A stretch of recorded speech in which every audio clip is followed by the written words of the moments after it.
verse 24. And it reads, "How countless are your works, Lord! In wisdom you have made them all. The earth is full of your creatures."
안녕하세요. 네, 행복하고 아름답고 기분 좋은 안식일입니다.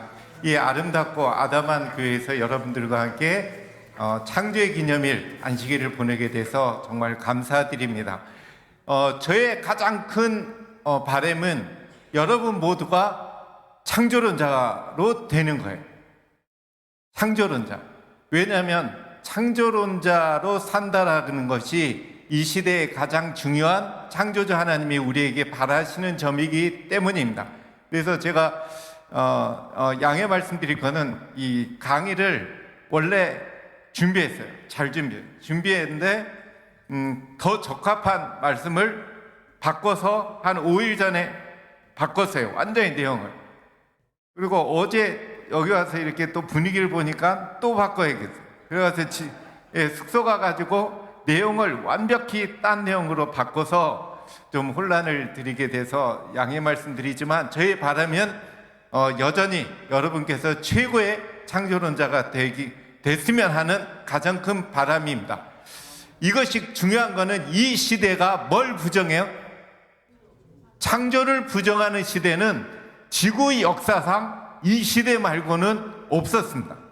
전 지구적으로 완벽하게 학문적으로 모든 영역에서 창조를 완벽하게 부인하는 이 시대에 창조론자로 산다라는 게 굉장히 중요해요. 아주 중요해요. 아주 중요하지만 약간 애로점이 있어요, 없어요? 있습니다. 그래서 우리도 모르게 진화론자로 사는 게 편하거든요. 그래서 제가 조금 이 강의 중간에 여러분들이 창조론자인지 진화론자인지 테스트를 해봐야 돼요. 테스트에 합격한 분에 한해서 창조론자라고 할 수가 있다 없다? 있단 말이에요. 그래서 조금 이따 보도록 하겠습니다. 이게 뭘까? 이게 뭘까? 와, 이게 뭘까? 오로라요. 예, 많은 분들이 버킷리스트 중에 하나죠. 예, 왜 버킷리스트로 삼아요? 아름다우니까. 아름다워도 어떻게 아름다워요? 너무 아름다우니까. 예, 정말 신비할 정도로 아름다움을 지니고 있는 것이 그 오로라라고 합니다. 예, 아름다운 오로라인데 여기 보면 인간에게만 뭐가 있어요? 인간에게만 아름다움을 느낄 수 있는 능력이 인간에게만 존재해요. 전 지구에는 약 3천만 종의 생명체가 존재합니다. 3천만 종의 생명체 중에서 오로지 어느 종류만 아름다움을 느껴요? 인간만. 개가 아름다운 걸 구경하는 걸 봤어요? 개가 꽃 아름답네 이런 광경 봤나요? 그런 표정을 저는 본 적이 없어요. 사람만 아름다운 걸 보고 이런 표정. 그죠? 특별히 꽃이 이렇게 피어 있으면 여자분들이 그냥 지나가요? 아니면 쳐다봐요? 쳐다보고 그냥 쳐다봐요? 아니면 그 다음에 모션을 쳐요? 모션을 쳐요. 그죠? 뭐라 그래요? 어머나! 그래서 가가지고 똑 잘라요. 그리고 본인이 안 자를 수가 없는 절벽에 아름다운 꽃이 폈다 그러면 누구 시켜요? 예, 남자 시켜요. 그래가지고 그 절벽에 있는 그 꽃 따라 주다가 떨어져 죽은 남자가 세상에 많아요. 적어요? 예, 모든 나라의 옛날 동화책에 보면, 그죠? 한국도 그렇고 모든 나라의 남자들이 여성분들이 그 꽃 따다 달라고 해가지고 떨어져 죽은 얘기가 많이 나와요. 한국에도 곳곳에 가면 나오죠. 제주도 갔더니 있고 어디 지방 갔더니 그 지방마다 낭떠러지 그 절벽에 있는 핀 꽃 따다가 떨어져 죽은 남자 얘기가 한국에도 곳곳에 있어요. 이 얘기는 아름다움이 얼마나 사람에게, 그죠? 확실한 거는 확실한 사실은 우리 인간은 그 아름다움을 통해서 뭘 느껴요? 그 행복을 느낀다는 거예요. 그런데 사람이 행복을 느낄 수 있는 게 아름다움 말고 또 두 가지가 더 있어요. 하나님이 그렇게 창조했어요. 아름다움을 보고 행복을 느끼도록 이미 창조하셨고, 하나님께서 이 외에도 두 가지를 더 뒀어요. 감사? 아니요. 그것도 포함이지만 뭐냐면 요겁니다. 첫 번째는 진리. 우리가 진리를 할 때 행복해요. 와, 할 때 행복하고, 또 어떨 때? 맞습니다. 사람이 선한 행동을 보고 그렇게 그죠? 선한 행동을 보고 기분 나빠할 사람이 없어요.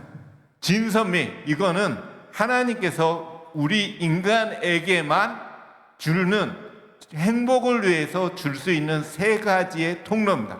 그래서 우리는 이 진선미를 잘 생각하고 우리가 이거를 인식하고 행할 수 있는 능력이 이미 있는데, 이 진선미를 통하여 행복을 느낄 수 있다는 것은 가장 강력한 인간이 창조된 증거예요.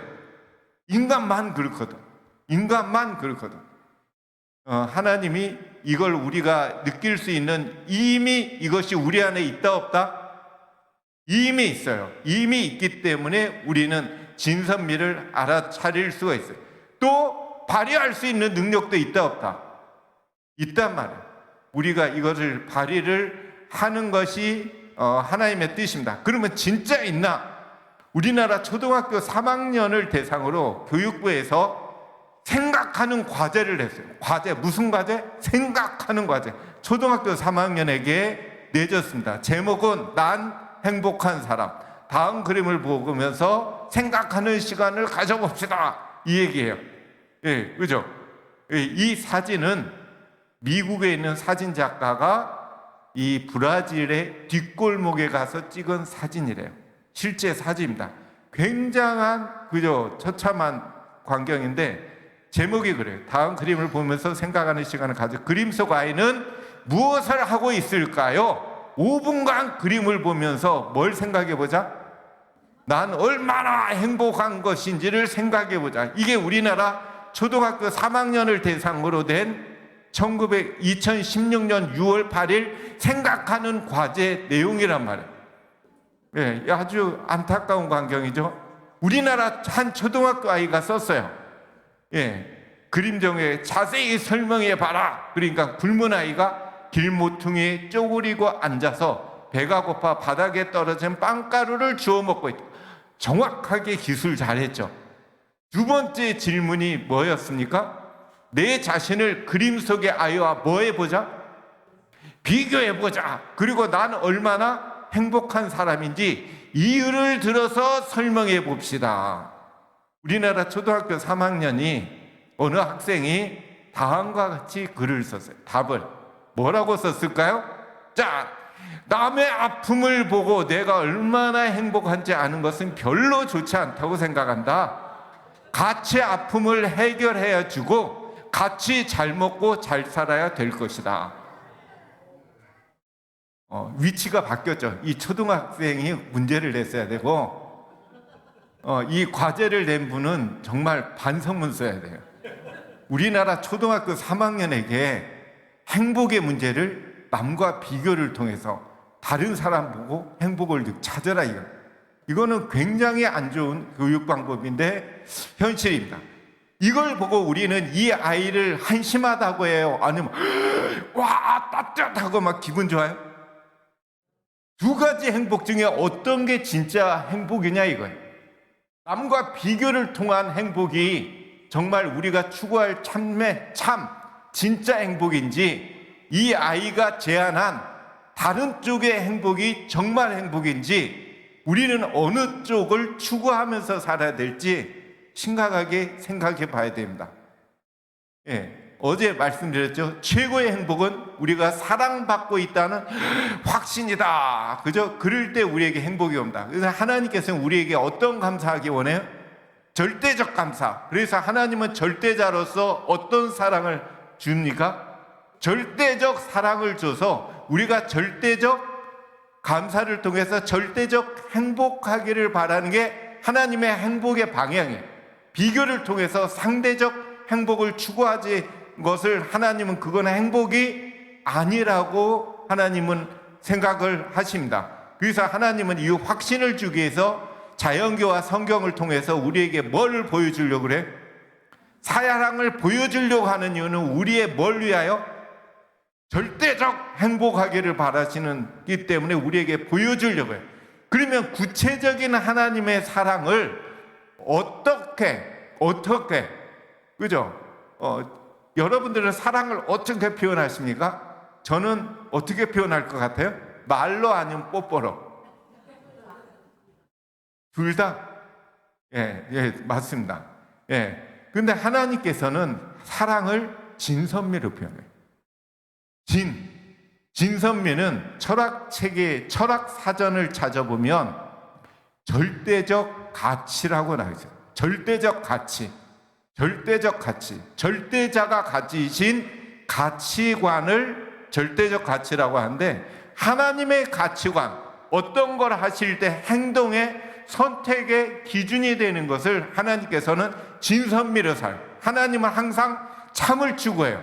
근데 진선미는 각각 떨어진 게 아니고 하나를 얘기하고 있어요. 진선미는 하나이기 때문에 하나님의 진은 항상 뭘 추구해요? 선함과 아름다움을 추구해요. 하나님의 선함의 특징은 뭐예요? 참된 진리와 아름다운 특징이 있어요. 인간의 선함은 가끔 아름답지 못합니다. 그죠? 제가 만약에 여기서 제가 과학관 세울 때 몇십억을 투자했습니다, 이렇게 얘기하면 여러분들이 보고 어떻게 봐요? 아름답게 봐요? 아니면 꼴사납게 봐요? 예, 이게 조금 지나치면 아주 추하게 보이죠? 인간의 선함은 아름다운 방향보다 많은 경우에 추함을 선택해요. 하나님의 선함은 뭘 추구해요? 아름다워야 돼.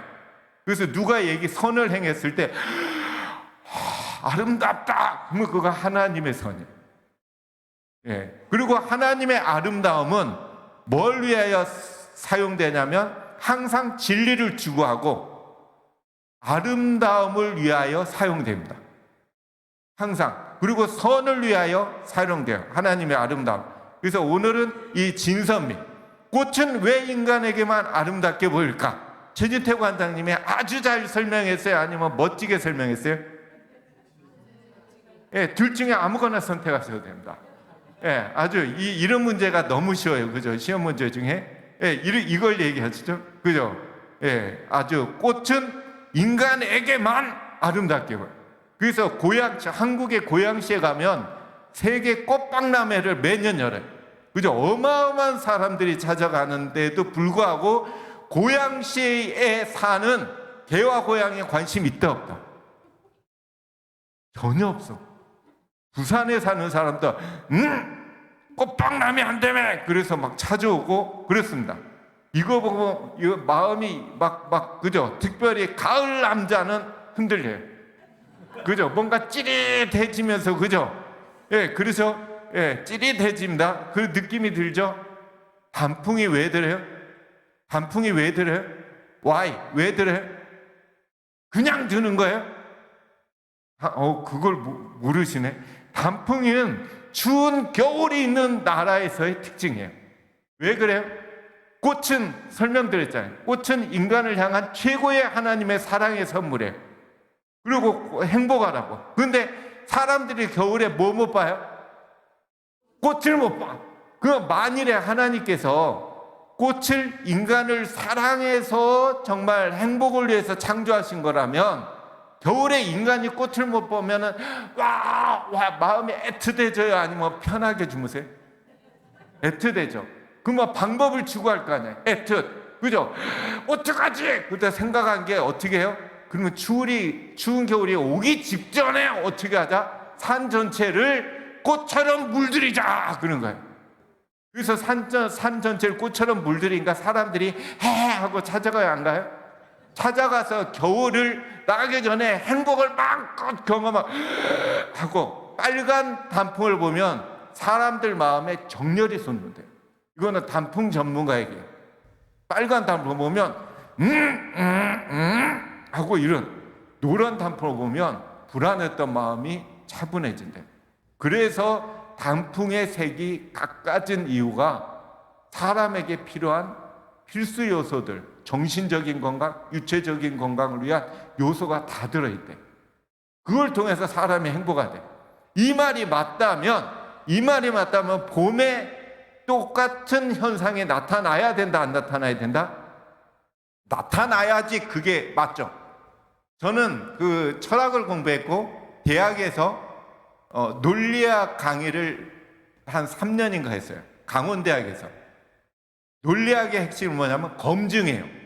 참과 거짓은 검증을 몇 번 두들겨서 통과해야지 맞네 그런 거예요. 검증을 했는데 안 맞아 그러면 거짓.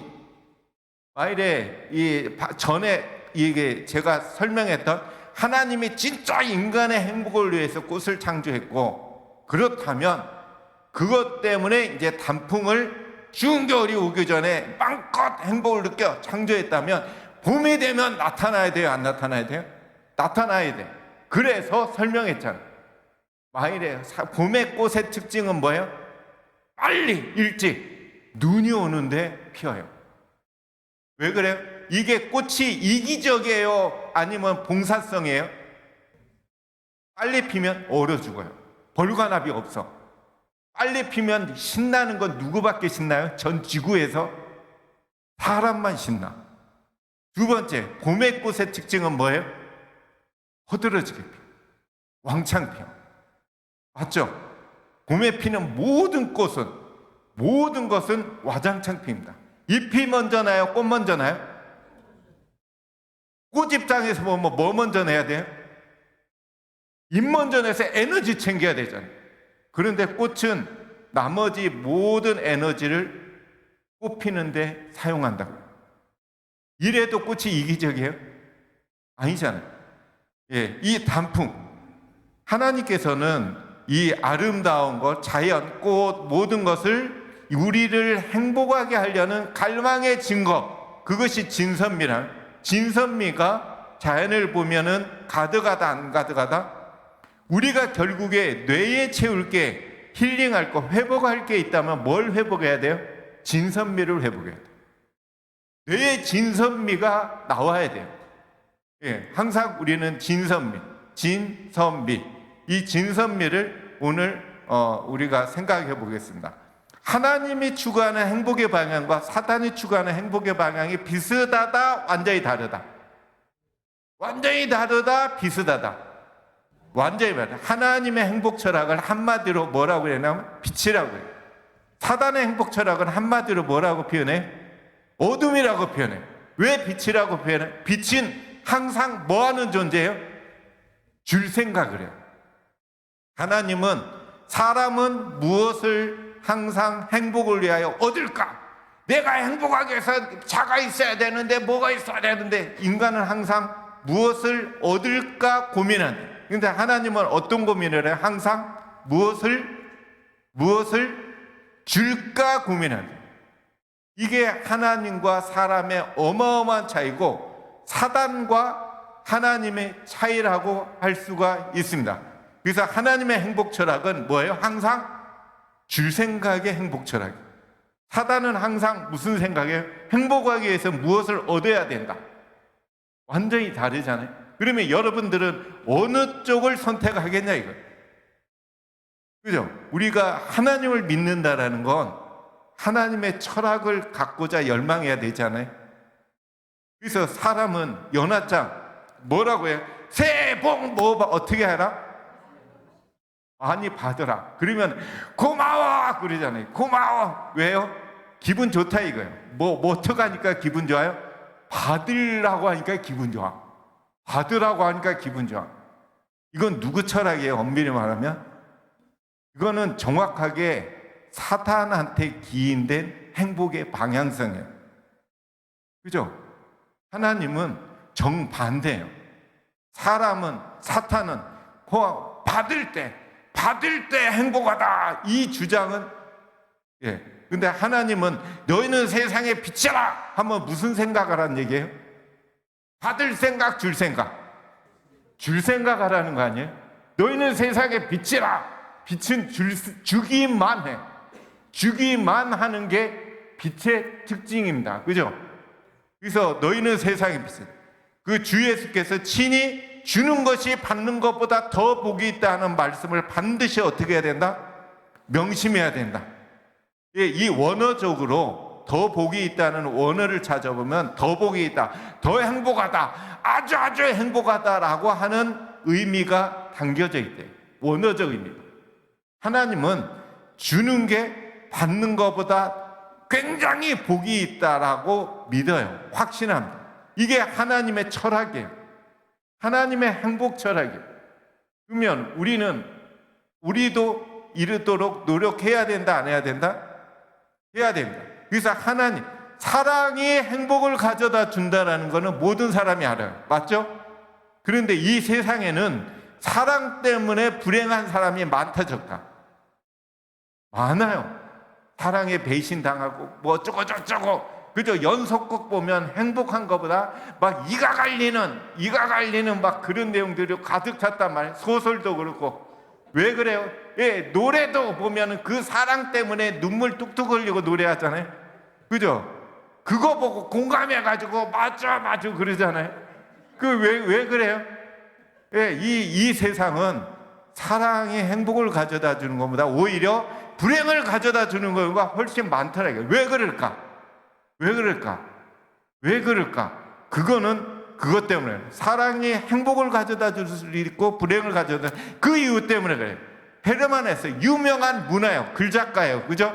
글작가가 어거스터스라고 하는 글을 썼는데 그 내용을 보면 한 어머니가 오랜 기다림 끝에 어거스터스라는 아기가 탄생했대. 그때 한 노인이 짜잔 어머니에게 손 한 가지 들어다 주겠어.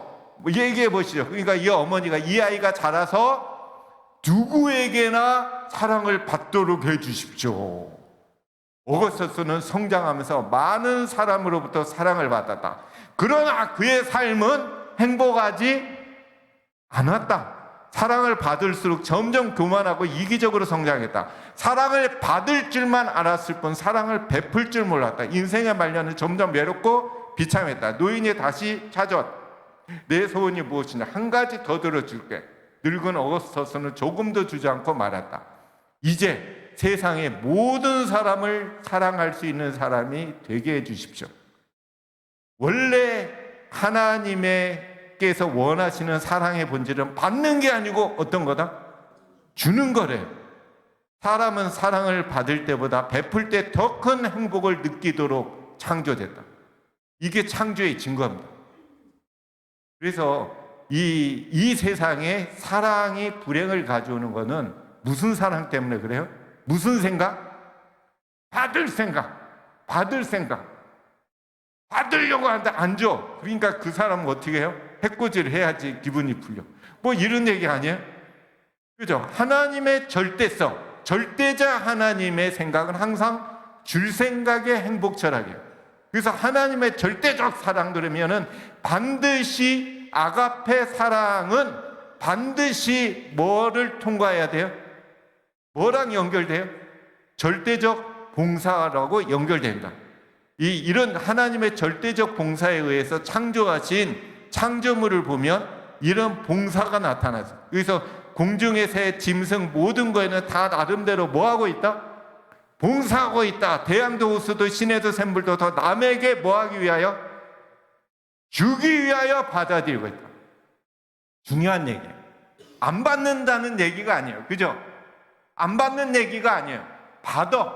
받는데 무슨 생각이 가득해요? 줄 생각으로 받는다.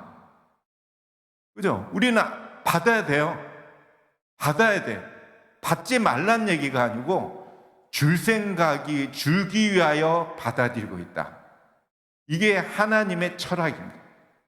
이게 하나님이 우리에게 원하시는 철학이고 하나님의 철학으로 만드신 모든 자연은 다 남에게 주기 위하여 받아들이고 있다. 이거 굉장한 얘기예요. 주기 위하여 받고 있다. 그래서 자연의 진실은 그죠? 창조와 진화는 어떤 게 참인지 거짓인지 너무 구분하기가 쉬워요. 너무 쉬워. 왜 그래요? 서로의 주장에 정반대를 향하고 있어요. 창조신앙은 자연은 인간의 생존과 행복을 위하여 창조했다. 그래서 얘네들은 서로 협력해요? 아니면 서로 치고받고 싸워요? 서로 협력해서 서로 봉사하면서 팀워크라는 게 존재한다.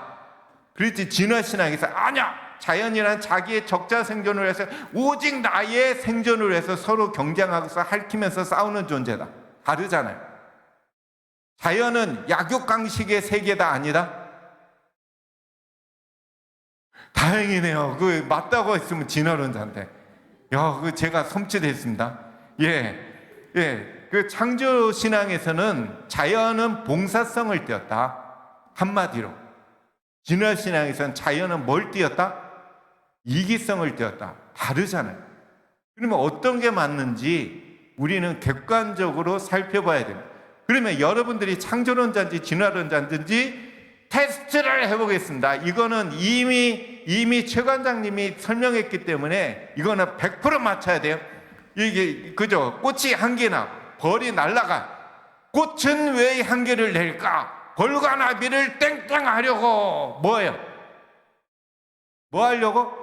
벌과 나비 뭐 하려고? 예, 유혹하려고. 그죠? 다른 말로 유인하려고. 이거는 진화론자예요. 진화론자예요.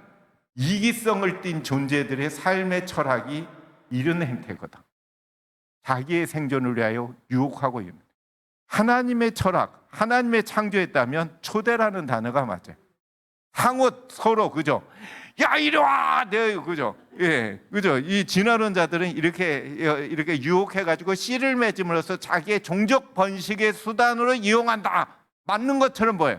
그러면 우리는 한마디 더 물어봐야 돼. 꽃한테 너 왜 이렇게 살려고 하는데? 살려고 해요.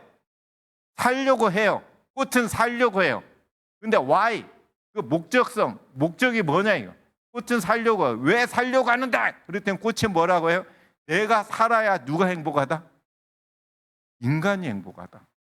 내가 살아야지 저기 옆집에 사는 어느 집의 아줌마가 어머나! 그러고 날 꺾는다. 예? 그때 그 행복, 어머나! 할 때 그 얼굴 표정, 그걸 위하여 나는 살아야 된다. 라고 말하는 게 꽃이란 말이에요.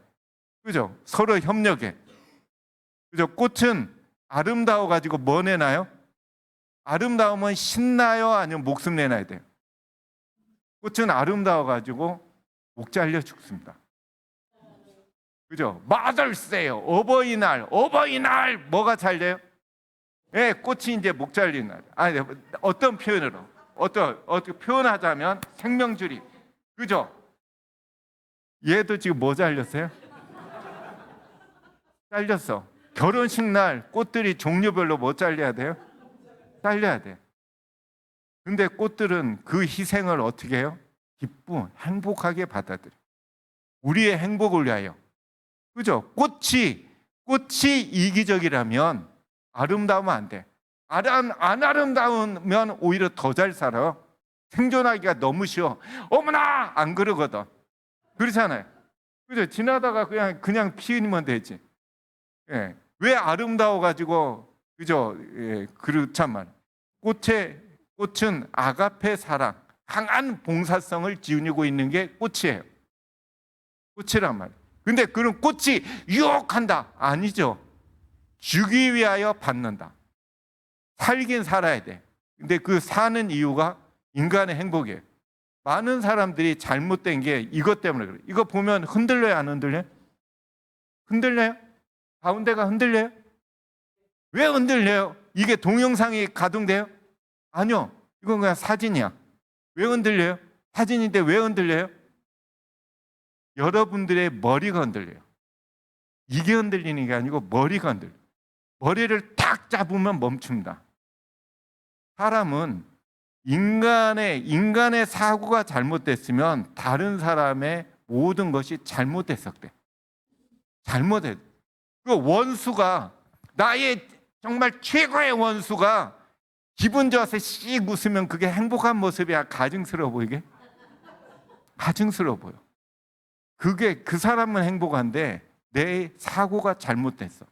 그래서 유명한 과학 실험이 있어요. 실험의 결과가 뭐냐면 우리가 세계를 바라볼 때 세계는 자기의 뇌에 있는 세계관으로 세계를 해석한다.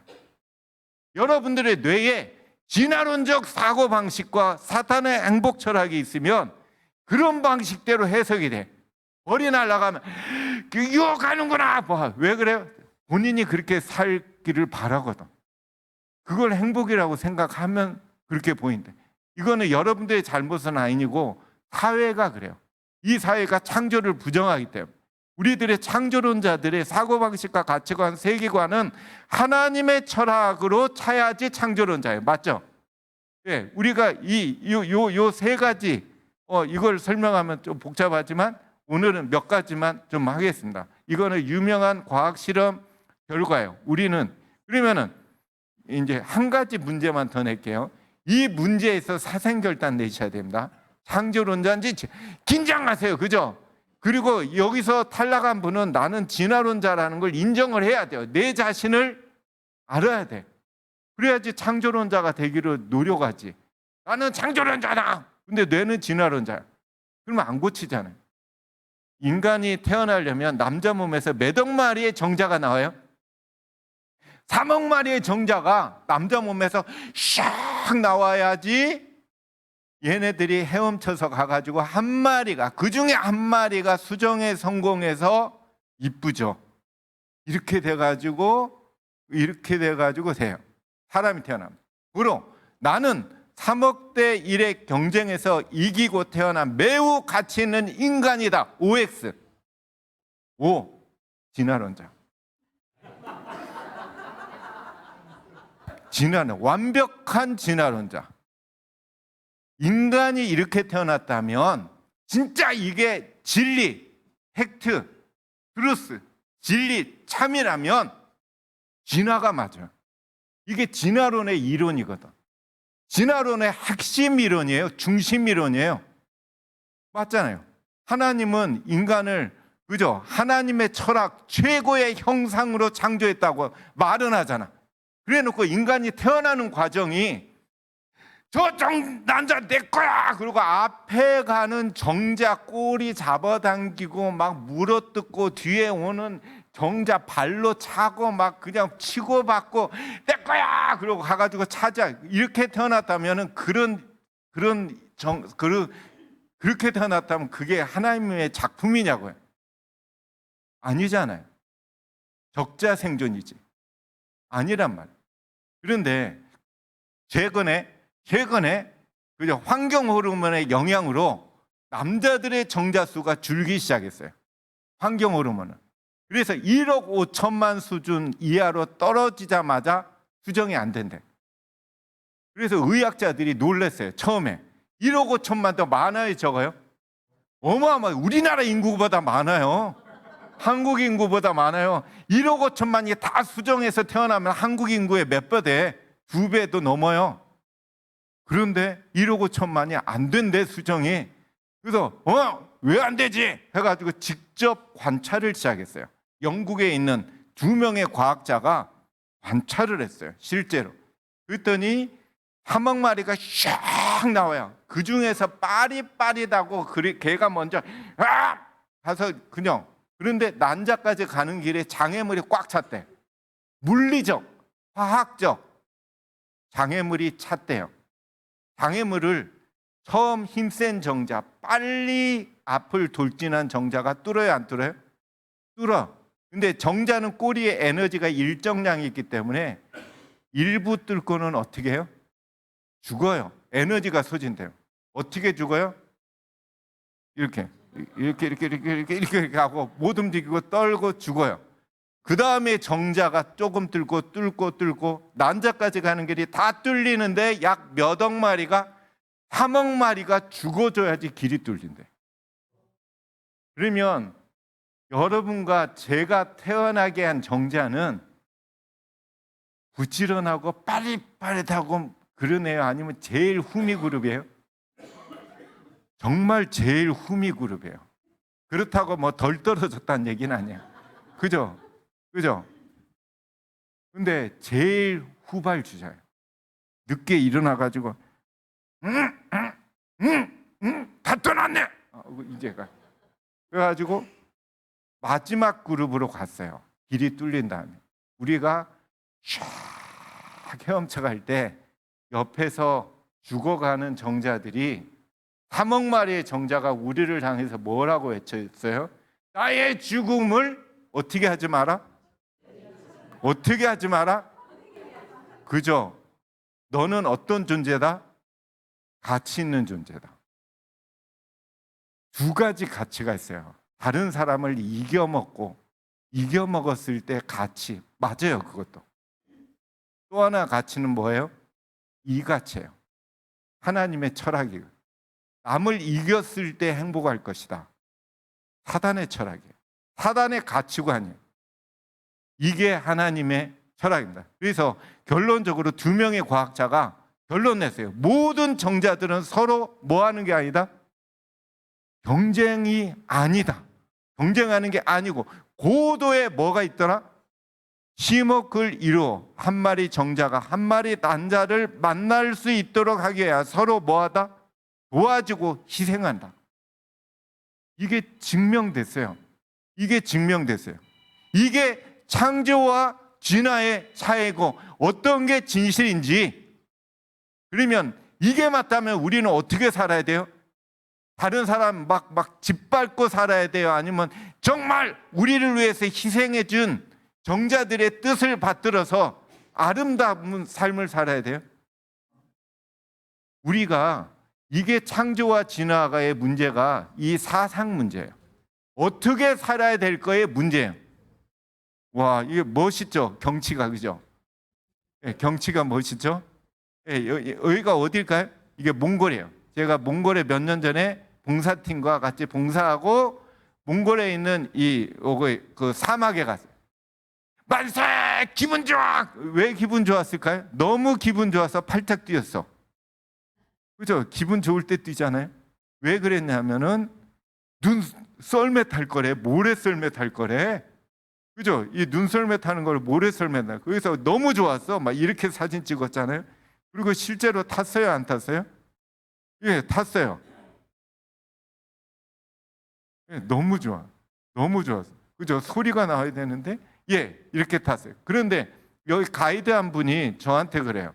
뭐라고 하냐면, 이걸 타되 서서 타보래. 보드처럼 서서 타보래. 그런데 제가 또 나이가 있잖아요. 이렇게 위험할 것 같다. 그래서 야, 위험해. 안 돼. 그래. 아니, 타도 된대. 괜찮아. 괜찮대. 뭐 괜찮대는데 현지인이. 그래가지고 제가 타봤잖아요. 제가 이렇게 탔어요. 그죠? 굉장히 잘 탈게요, 못 탈게요? 잘 탔어요. 그죠? 그런데 중간에 저렇게 이 순간에 제 머릿속으로 스쳐가는 단어가 있었어요. 예, 문제입니다. 예, 두 음절의 단어. 이게 생각났어요. 이게 뭐예요? 예, 해보세요. 예, 이렇게 뭐예요? 날개가 있었더라면. 이게 스쳐가. 야, 날개가 있었더라면. 날개는 뭐의 특징이다? 새가 가진 특징이에요. 그죠? 새의 특징이에요. 새 날 때 멋져요. 정말 날샷. 정말 멋져요. 근데 이제 왜 날개가 있을까? 진화론에서는 생존하려고 날개가 있으면 잘 먹고 잘 살 거 아니야. 생존의 도구다. 자신의 생존의 도구다. 창조론에서는 봉사의 도구다. 해석이 달라. 어떤 게 맞냐 이거야. 그죠? 이기성이냐 봉사성이냐. 예, 자연 재림교에서는 봉사성이 강하다. 다 나름대로 봉사한다. 인간을 살리기 위해서 자연은 봉사한다. 이게 주장이에요. 어떤 게 맞을까? 그죠? 공중의 새, 그죠? 모든 것은 봉사한다. 모든 거는 봉사한다. 이게 이제 주장이에요. 아까 말씀드렸잖아요. 창조신학에서 봉사성, 진화적 이기성. 어떤 게 맞냐 이거예요. 자기의 생존을 위하여 아니면 인간을 살리는 봉사를 위하여. 그죠? 해석이 달라요. 요거는 이제 철원에 가서 찍은 제두림입니다. 새벽에. 이게 제두림이에요. 두루미가 날아가는 아름다운 건데 창조신앙에서는 뭐라고 주장하냐면 봉사의 효율적인 도구다. 새의 역할이 산에 있는 나무를 관리하는 역할이에요. 나무가 죽으면 인간이 살 수 있다 없다? 없어요. 나무에서 인간이 살 수 있는 많은 요소들이 나무에서 와요. 그죠? 공기와 물과 약품과 목재와 모든 게 나무에서 와요. 이렇게 주장해요. 높고 산은 험해. 날개가 없으면 이거 관리하기 쉽다 어렵다. 예, 나무 새를 관찰해 보면 나무 하나를 이렇게 막 이렇게 하는데 약 5분도 안 걸려요. 5분이 안 걸려요. 5분이 안 걸려요. 근데 만일에 날개가 없다면 몇 시간 걸려도 못해. 그러면 산에 있는 나무 누가 관리해요? 그죠? 산에 있는 나무를 누가 관리해요? 험한데 누가 관리해요? 날개 없으면? 근데 또 나무 자체도 또 높아. 산도 높고 나무도 높아. 이거 높아? 세계에서 제일 높은 나무는 약 115m. 자유의 여신상 93m보다 훨씬 높은 게 나무래요. 날개가 없다면 기어서 관리 가능하다 안 하다? 안 하다. 그러니까 하나님이 새들한테 너 저 나무 관리해야 되는데 내가 날개를 달아줄게. 그래서 날개를 달아줬다. 이게 창조론의 주장이에요. 요거는 굉장히 중요한 단어입니다. 자연계 생명체들은 각각 이렇게 세상의 생명체들에게 뭐 하면서? 봉사하면서 그 자신을 지킨다. 뭐가 퍼스트예요? 봉사성. 그 자신을 지켜 살아남아야지 뭐 하니까? 봉사할 수 있으니까. 뭐가 퍼스트예요? 봉사하면서 주기 위하여 받는다. 똑같은 말이에요. 봉사하기 위하여 살아남는다. 맞잖아요. 봉사하면서 그 자신을 지킨다. 진화론자들은 봉사하면서를 지워버려요. 그러면 뭐만 보여요? 그 자신을 지키는 모습만 보여. 그 자신을 지키는 모습 보고 맞잖아 주장해요. 맞잖아 이렇게 자기 자신 지키기 위해서 얘네도 살잖아 주장해. 앞에를 못 봐. 앞에가 있을까 없을까요? 우리가 보자 이거예요. 그죠? 봉사하면서 그 자신을 지키는, 요게 맞는지, 그죠? 진화론의 주장이 맞는지, 어떤 게, 이 복숭아 아침에 정말 맛있더라고요. 복숭아. 예. 근데 복숭아를 우리가 생각해 본다면, 복숭아를 보면 진짜 이기성의 존재인지 봉사성을 건지 보겠습니다. 여기 보면은 인간을 위한 봉사성이 어떤 게 보여요? 맛과 향기와 모양과 색과 영양과 촉감과 모든 게 정말 행복을 줘. 근데 그 자신을 지킨다. 시 하나야. 그마저도 계속 봉사하기 위하여. 그죠? 보세요. 개와 고양이는 이런 맛 필요 없어요. 향기도 필요 없어. 모양도 필요 없어요. 때깔도 필요 없어요. 동물을 위해선. 누구만 때깔 찾아요? 사람만. 모양, 색, 영양, 촉감, 맛, 향기. 오직 인간을 위하여. 오직 인간을 위하여. 우리가 이제 새를 조금만 살펴보겠습니다. 새는 겨울철 새, 여름철 새, 텃새, 나그네 새, 길 잃은 새. 이렇게 5가지로 분류가 돼요. 창조론자는 이 정도는 기본이에요. 여러분들이 이걸 모르면 창조론자라고 인정하기가 정말 어렵습니다. 왜냐하면 이건 새의 가장 기초의 기초니까. 그죠? 진화론에서는 자기의 살기 위한 방식의 차이다. 창조론에서는 생태계에 다양하게 일하는 애들이 필요하다. 맞잖아요. 이걸 위해서 어떤 게? 겨울철 새는 우리나라로 따지면 러시아, 알래스카, 사할린 위에서 와요. 표면적인 이유는 겨울이 되면 호수와 강이 완벽히 얼어. 그럼 못 살아요. 완벽히 얼어. 그래가지고 우리나라에 와서 월동을 합니다. 월동을 해요.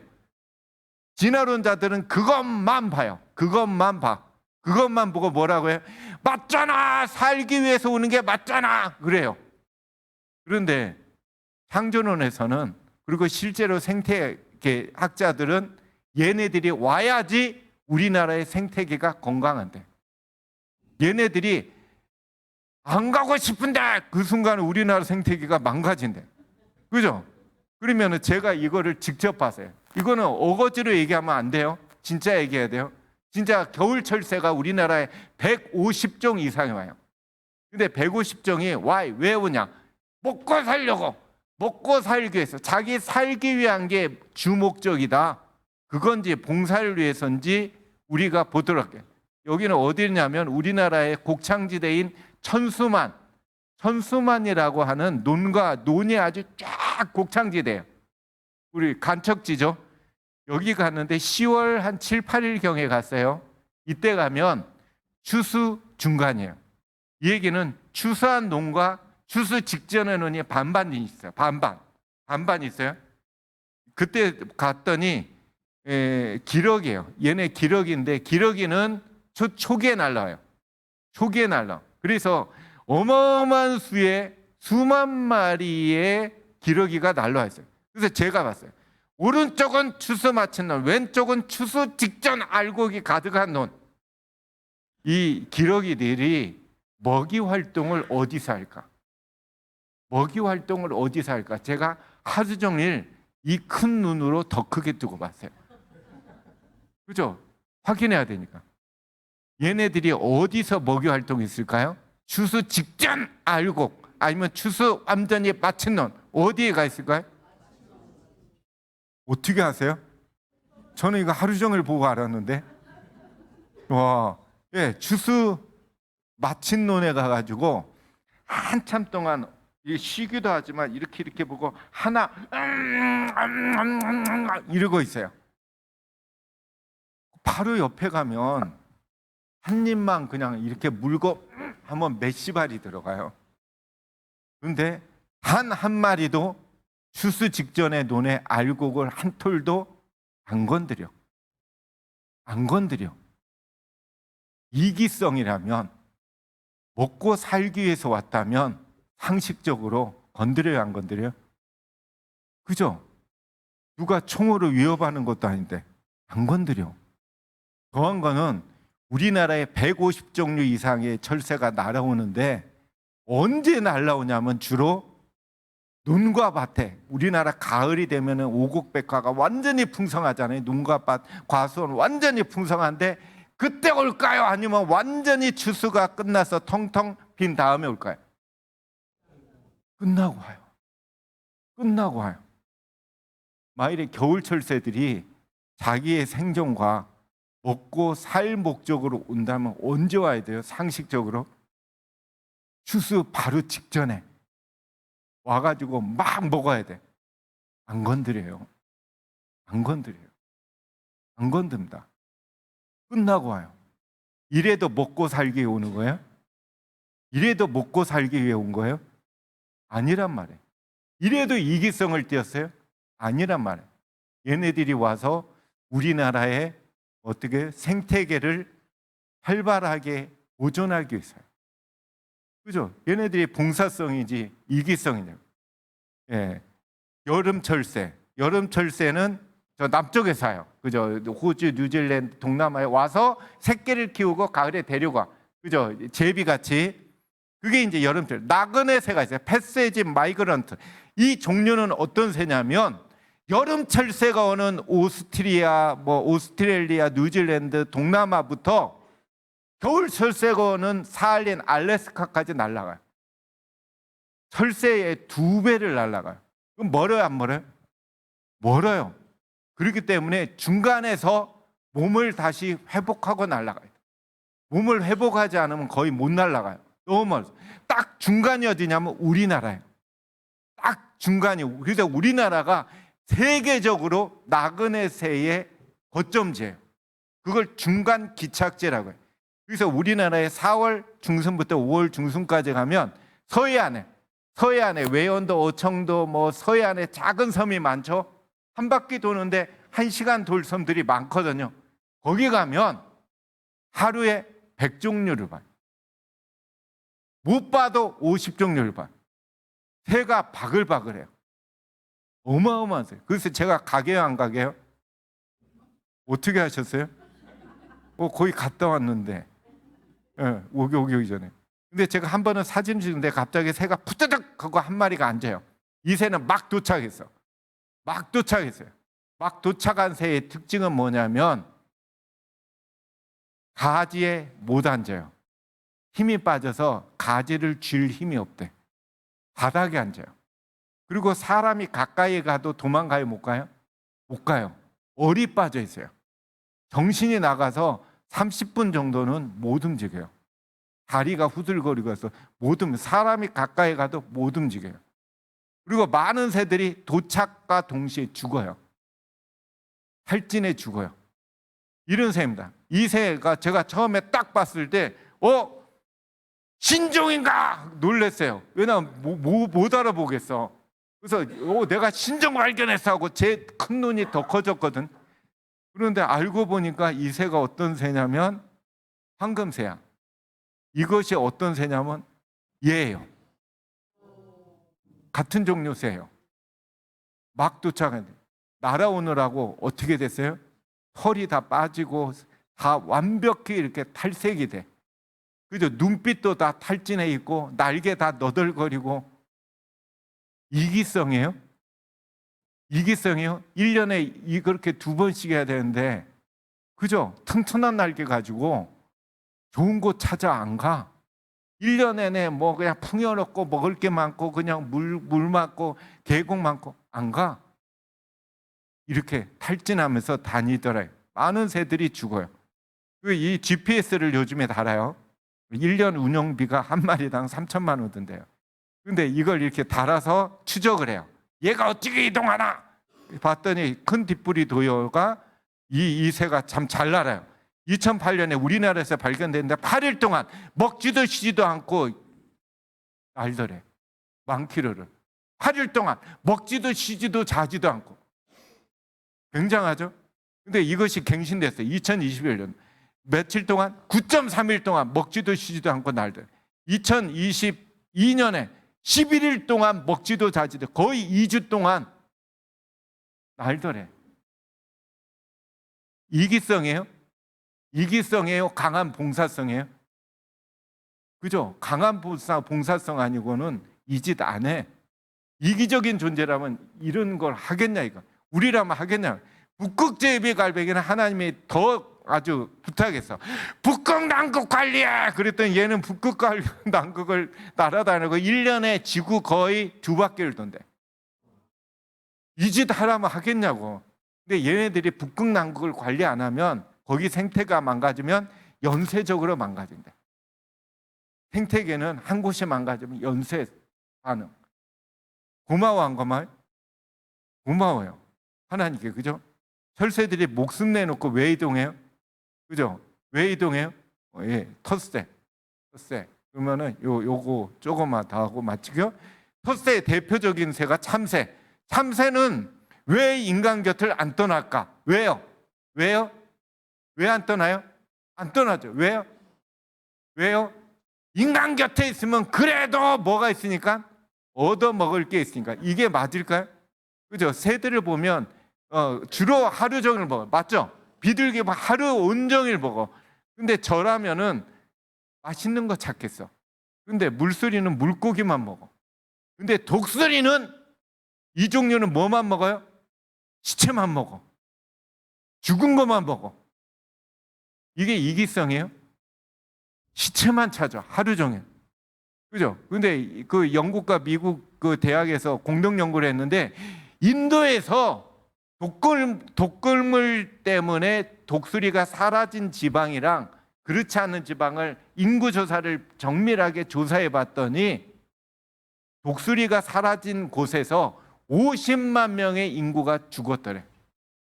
그래서 왜 죽었어? 하고 보니까 독수리가 사라지자 사체가 그대로 되자 전염병이 돌아서 인간들이 50만 명이 죽었더래. 독수리가 고기, 그저 시체 먹는 게 자기 살기 위한 거예요? 봉사성이에요? 우리는 생각해 봐야 돼요. 우리 같으면 시체만 먹고 살겠냐 이거예요. 그죠? 시체 막 더러운.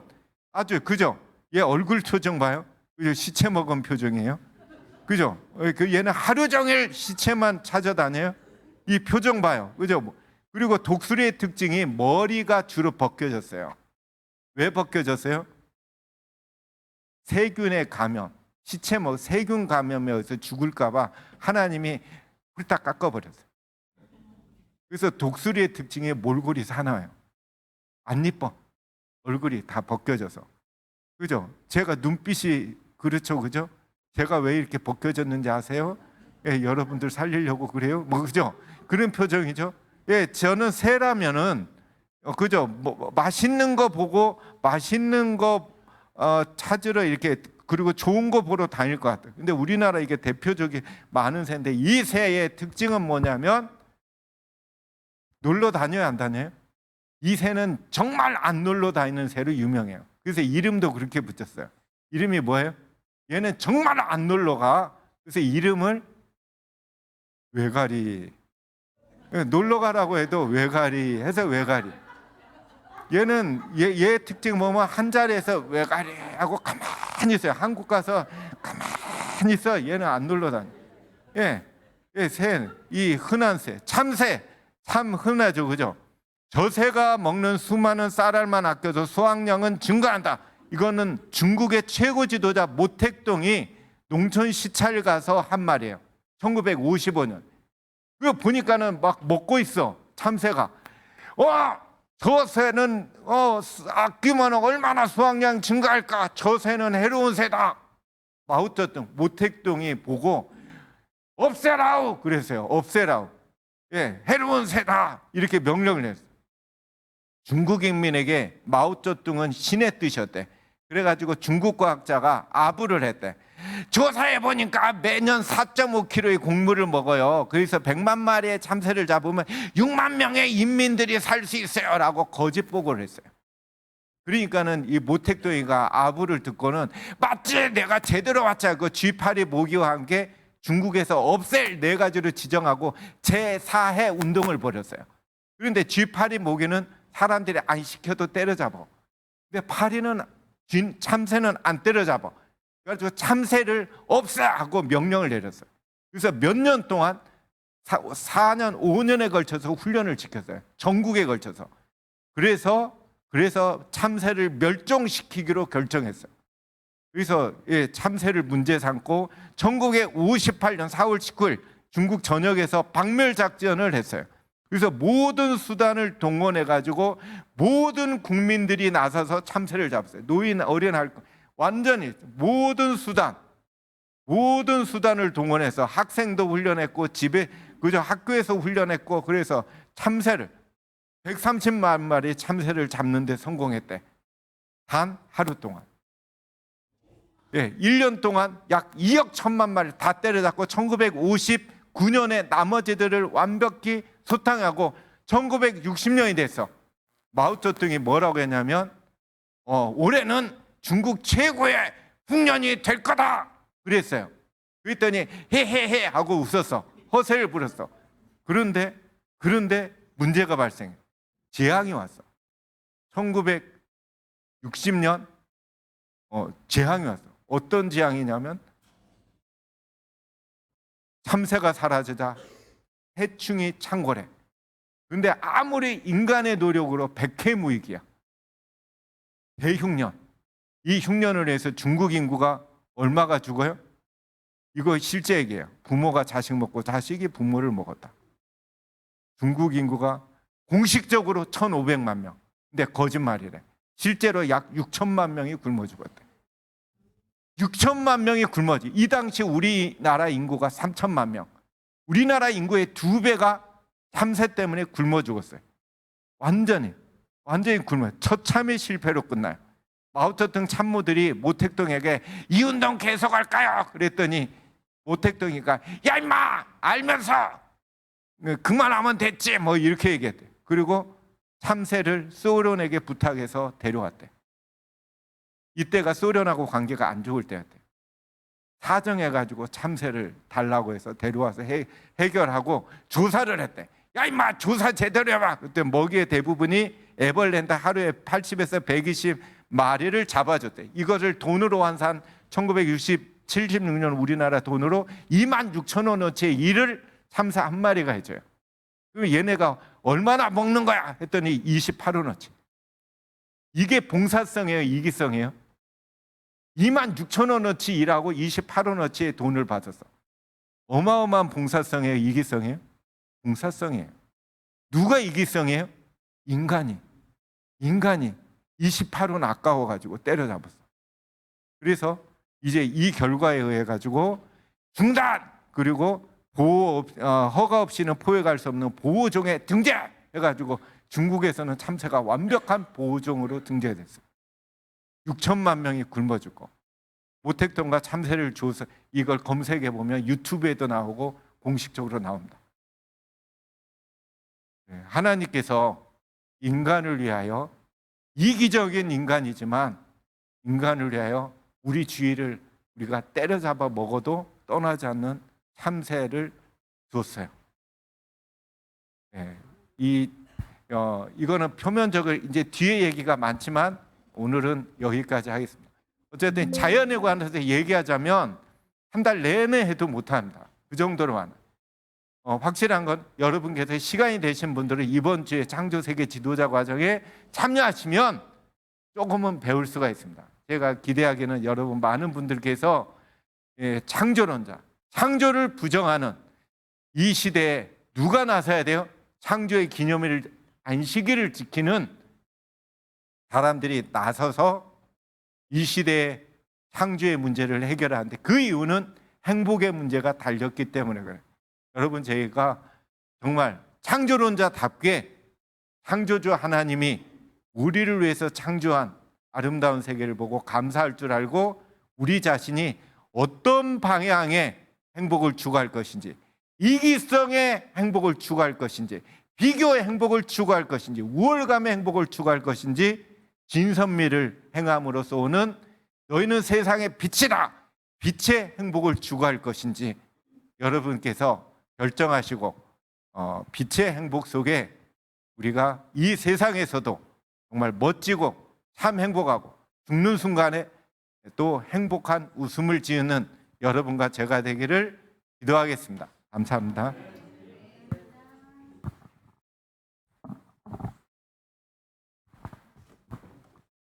네, 이제 우리 함께 일어나셔서